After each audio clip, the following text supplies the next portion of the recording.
Cześć!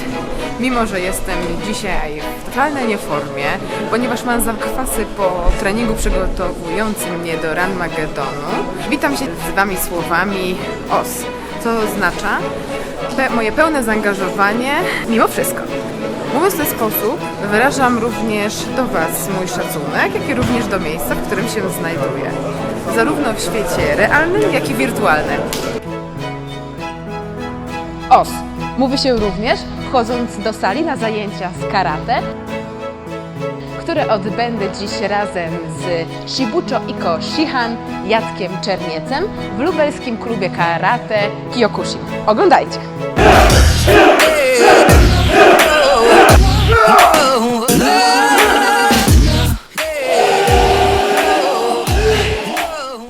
Na czym polega i skąd się wywodzi karate Kyokushin? Karate Kyokushin wywodzi się bezpośrednio z Japonii i jego historia sięga 53 lata wstecz. Natomiast karate ogólnie to już ma ponad 100 lat, bo Japończycy poznali karate na początku XX wieku, a po wojnie rozprzestrzeniła się ta wiedza, ta sztuka walki po całym świecie. No i na czym tak naprawdę polega? Tak w fizycznym sensie jest to walka bez użycia broni w podstawowej formie i charakteryzuje się optymalizacją ruchów, to znaczy jak najprościej staramy się najprościej i najskuteczniej zablokować, skontrować, wyprzedzić, tak żeby skutecznie walczyć. Czy to jest bardziej jako obrona, czy raczej jako atak? Jak to w karate jest? Właściwie nie ma takich pojęć odrębnych jak obrona czy atak. Każdą technikę karate można użyć do ataku i do obrony. Natomiast karate trenujemy, aby być silni, a staramy się być silni, żeby być użyteczni. Po to, żeby można było mieć poczucie bezpieczeństwa, wtedy możemy osiągnąć spokój, reagować adekwatnie do sytuacji trudnych i bez jakichś nerwowych działań, a jednocześnie możemy obronić i pomóc komuś, kto jest w tym akurat w tej sytuacji, wymaga jakiejś pomocy. Czym charakteryzuje się strój do karate i pas? No i jak ten pas się zdobywa? Kto go przyznaje? Strój do karate jest podyktowany tradycją. Jak oboje jesteśmy ubrani, jest to biały strój bez kwiatków, emblematów, naszywek różnych. Dopuszczany jest na lewej piersi symbol danej szkoły karate, tak jak tutaj Kyokushinkai jest napisane, to jest takie jak gdyby logo karate Kyokushin, ale źle widziane na karategi są jakieś reklamy, jakieś inne dodatki.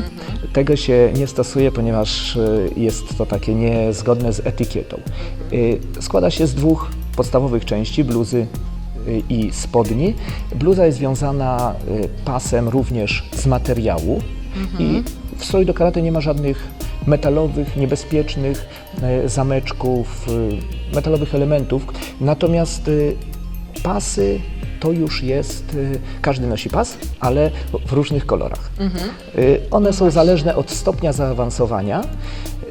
Do karate kolory pasów i stopnie zaawansowania zostały zaadoptowane z judo jeszcze przed II wojną światową, ale było ich wcześniej mniej.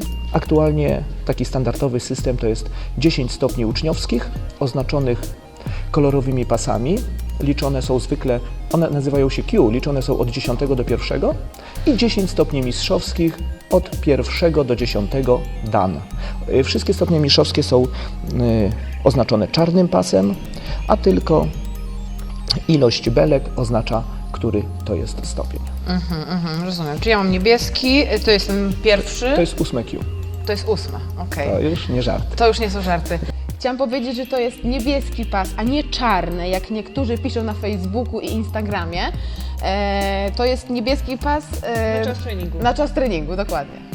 Czyli jakie mamy kolory? Najpierw jest pomarańczowy, niebieski, żółty, zielony, brązowy. Jest 5 kolorów. Każdy z tych kolorów odpowiada 2 stopniom. Zdobywa się kolejny stopień podczas egzaminu, który składa się przed osobą wyznaczoną przez Honbu, czyli centralę w Japonii. Są to Branchief lub stopnie uczniowskie, mogą również nadawać wyznaczone osoby, które mają do tego jak gdyby pełnomocnictwo z Międzynarodowej Organizacji Karate i w jej imieniu podpisują certyfikaty, które są z Japonii. Aha, rozumiem. Jeszcze taka ciekawostka, przepraszam, Tak, tak. na czarne pasy certyfikat otrzymuje się z podpisem Kancho Matsui i również czarny pas otrzymuje się z Tokio. To jest tak jak certyfikat, jak dowód osobisty, paszport. Nie można się wymieniać czarnym pasem, bo tu jest napisane nazwisko właściciela i to może być tylko oryginalny, nie kupiony w sklepie, tylko z właściwym kolorem. Ostatecznym celem sztuki karate Kyokushi nie jest zwycięstwo lub porażka, ale doskonalenie charakterów jej uczniów. Przez całe nasze życie poprzez dyscyplinę karate dążyć będziemy do poznania prawdziwego znaczenia drogi, którą obraliśmy. Będziemy wierni naszym ideałom i nigdy nie zapomnimy o cnocie pokory. Uczniowie powinni punktualnie przybywać na zajęcia. Ci, którzy się spóźniają, kłaniają się w kierunku dojo, mówią os i klękają w coś tam, w seiza. Dobra. Ciężko by mi było tak punktualnie zawsze przychodzić z moim spóźnialstwem i żeby takich słuchać zawsze, to na pewno ciężko. Czytając o etykiecie i przysiędze dojo, tak doszłam do wniosku, że cała kultura karate różni się od dzisiejszego, że tak powiem, spojrzenia na świat i takiego parcia do przodu, dążenia do celu, ale osiągnięcia jakichś sukcesów. Czy Pan to też tak widzi, czy to nie jest prawda? Filozofia karate wskazuje nam taki sposób myślenia o sobie i o świecie, że to nie ja jestem najważniejszy. Najważniejsza jest sprawa, o jaką walczę, do jakiej dążę. I jestem fragmentem większej całości. Każdy ma swoją rolę. I to nie jest jakiś krótkoterminowy cel, nie jest najważniejszy. Ważne jest dążenie do tego celu. Daj mi czas, a cię wydrążę, powiedział robak do kamienia. To najważniejsza jest kontynuacja. Kluczem do sukcesu, nie tylko w karate, w ogóle w życiu, jest konsekwencja. Zdolności są bardzo ważne, jakimi zostaliśmy obdarzeni, ale to nie od nas one zależą. Od nas zależy tylko to, czy będę konsekwentnie dążył do wyznaczonego przez siebie celu. Ta droga jest ważniejsza niż takie skupianie się na tym celu. Jeśli jest zbyt daleko wyznaczony, to się i będę na niego patrzył, czy potknę o kamyk, który leży 2 metry przede mną. No ciekawe. Troszeczkę to inaczej jest prezentowane przez dzisiejszych coachów motywacyjnych, dlatego tak zwróciłam na to uwagę. Z głębokim zapałem będziemy starać się kultywować ducha samowyrzeczenia się. Będziemy przestrzegać zasad grzeczności, poszanowania starszych oraz powstrzymywać się od gwałtowności.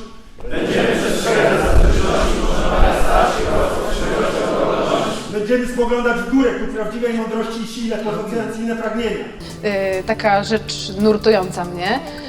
Na czym polega przełamywanie deski w karate i no jak to zrobić? Od czego to zależy? Czy to jest raczej technika, siła? Jak to jest? Łamanie twardych przedmiotów w karate to mogą być deski, to mogą być rzeczne kamienie, takie otoczaki, też są do złamania, ale to jest taki jeden z najtrudniejszych testów techniki i umysłu. Bardzo ważna jest koncentracja, bardzo ważne jest jak gdyby panowanie nad tym i ten test jest absolutnie zabroniony. Nie polecam go i nikt z instruktorów karate nie będzie polecał osobom początkującym. Jeśli to ma być prawdziwy test do łamania prawdziwych, calowej grubości desek, czy łamania jakichś kamieni, cegieł, to musi być do tego wieloletnie przygotowanie i co najmniej brązowy, czarny pas jest tym poziomem, przy którym można próbować łamać. Natomiast nasze ciało jest kruche i jeśli nieumiejętnie byśmy do tego, o taka, wydaje się prosta sprawa, spróbuję sobie, no to można sobie zrobić krzywdę, dlatego nie wolno. To wymaga bardzo wysokiego poziomu techniki i bardzo wysokiego poziomu takiej siły duchowej. No właśnie to mnie tak ciekawiło bardzo. Czasem na filmach pokazują, jak przełamują, ale te deski są takie, po pierwsze bardzo cieniusieńkie, po drugie wyglądają jakby miały specjalne przełamanie na środku i ja przyglądałam się tej desce, no to jest zwykła drewniana deska, która jest wykorzystywana do egzaminu, tak? Przy egzaminach. Czasami przy egzaminach i na turniejach jest w fazie przedfinałowej zawodnicy łamią, że później tam można było zdecydować, kto jest zwycięzcą, jeśli będzie równa walka, dogrywka, ale jest na pokazy, jest nawet taka jakaś linia produkcyjna takich desek wielorazowego użytku na potrzeby jakieś tam dziecięce, ale w Karate Kyokushin rzadko się to wykorzystuje. Czyli to rzeczywiście prawdziwa deska. Nie ma tutaj żadnego przerwania. Normalna, prawdziwa deska. O, proszę bardzo. No, ma słoje, ale jak każda inna. Prosto z... tartaku. Co? Z tartaku? Prosto z tartaku, prosto z stolarza. Jakbym była zła, to może i bym przełamała. Dziękuję ślicznie za rozmowę i zaraz przechodzimy do treningu. Dziękuję. Zaczynamy za chwilę.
Znaczyć to bardzo wyraźnie.